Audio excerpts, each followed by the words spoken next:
दिल्ली येथे जवाहरलाल नेहरू स्टेडियम येथे पार पडलेल्या पहिल्या वर्ल्ड कप शूटिंग व्हॉलीबॉल स्पर्धेमध्ये भारतीय संघाला सुवर्णपदक मिळाले।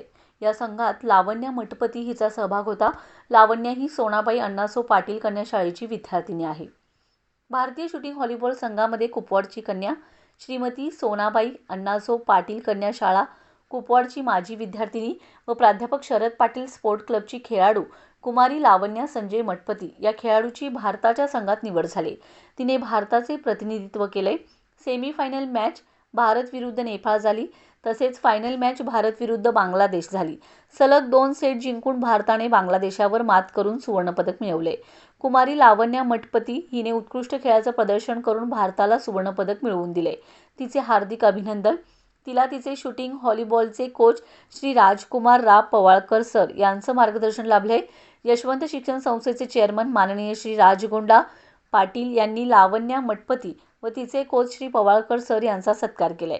सदर कार्यक्रमात संस्थेचे सहसचिव श्री टी.के. मेटकरी सर, संचालक श्री पेंढारी सर, श्री कवठेकर सर, तसेच शाळेच्या मुख्याध्यापिका सौ एस.पी. पाटील मॅडम, तसेच सौ चव्हाण मॅडम व सर्व शिक्षक स्टाफ उपस्थित होता।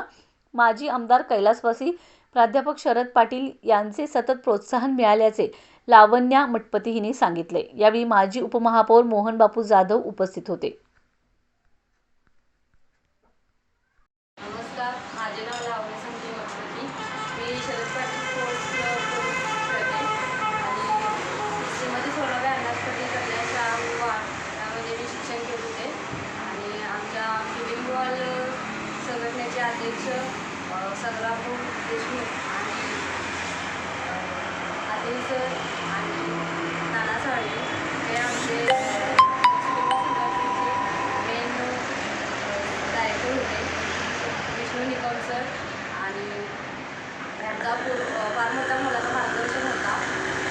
शरद पाटील सरांचं आम्हाला खूप सहकार्य होतं आणि आम्ही शरद पाटील सरांच्या ग्राउंडवर आम्ही रोज सकाळ संध्याकाळ प्रॅक्टिस करतो रेग्युलर। आणि तसं आमचे माझे कोच श्री आर पवाळकर सर हे आम्हाला दररोज सकाळ संध्याकाळ रेग्युलर आम्हाला मार्गदर्शन करतात। आणि आम्ही मोठमोठ्या ठिकाणी आम्ही आता राज्यस्तरीय आणि आंतरराष्ट्रीय स्तरावर आमच्या मुली गेलेल्या आहेत। आंतरराष्ट्रीय स्तरावर कोणाबरोबर झाला सामना? आंतरराष्ट्रीय स्तरावर आमचा फायनल्स बांगलादेश सोबत झाला आणि सेमीफायनल नेपाळ सोबत झालेली आणि आम्ही 2 गुणांनी विजयी होऊन आम्ही इंडिया ही टीम आम्ही विजयी झालो।